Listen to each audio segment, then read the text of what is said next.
Hi friends, ఇవేళ egg పచ్చిమిర్చితో curry చేద్దామండి. Masala curry. పచ్చిమిర్చి, పుదీనా, అల్లం, కొద్దిగా అల్లం, తెల్లిపాయలు,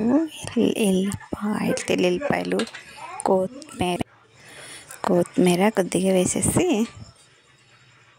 మెత్తగా మిక్సీ పెట్టేస్తుందాం.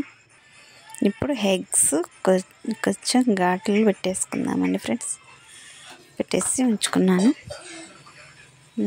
తర్వాత ఉప్పు వేసి, పసుపు వేసి కొద్దిగా ఇలా మిక్స్ చేసుకున్న తర్వాత కొద్దిగా కారం వేసేస్తాను ఫ్రెండ్స్. ఇలా మిక్స్ చేసుకుందామండి. చేసి ఒక నాన్ స్టిక్ ప్యాన్ తీసుకొని ఇందులోకి వేసి ఆయిల్ వేసుకొని కొద్దిగా ఇలా వేసుకొని కాసేపు వేగనిద్దామండి. కొంచెం వేపుకుందామండి. ఇలా ఒకవైపు కాలిన తర్వాత ఇంకొక వైపు వేపుకునేస్తే బాగుంటాయి.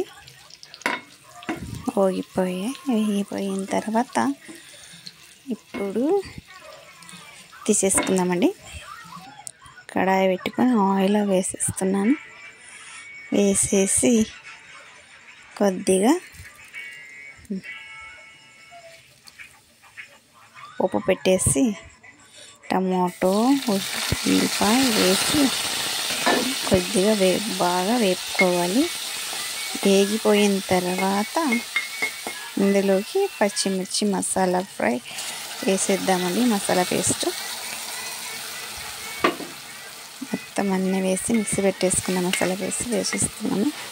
వేసి ఇలా వేగనిద్దాం. బాగా సిమ్లోనే ఉంచుకొని అందులోకి అదే మసాలా వాటర్ కొద్దిగా ఉంటాయి కదండి, అది మిక్స్ చేసి వేసేస్తున్నాను.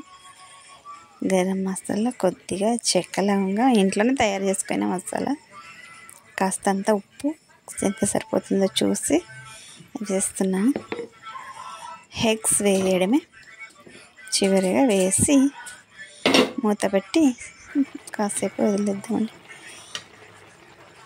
ఇలా ఒకవైపు బాగా వేగిపోయిన తర్వాత ఇలా కొద్దిగా మిక్స్ చేసుకోవడమే. సూపర్గా ఉంటుంది టేస్ట్. చివరిగా కొత్తిమీరతో గార్నిష్ చేసుకోవడమే. సూపర్ ఉంటుంది. ట్రై చేయండి ఫ్రెండ్స్. బాయ్.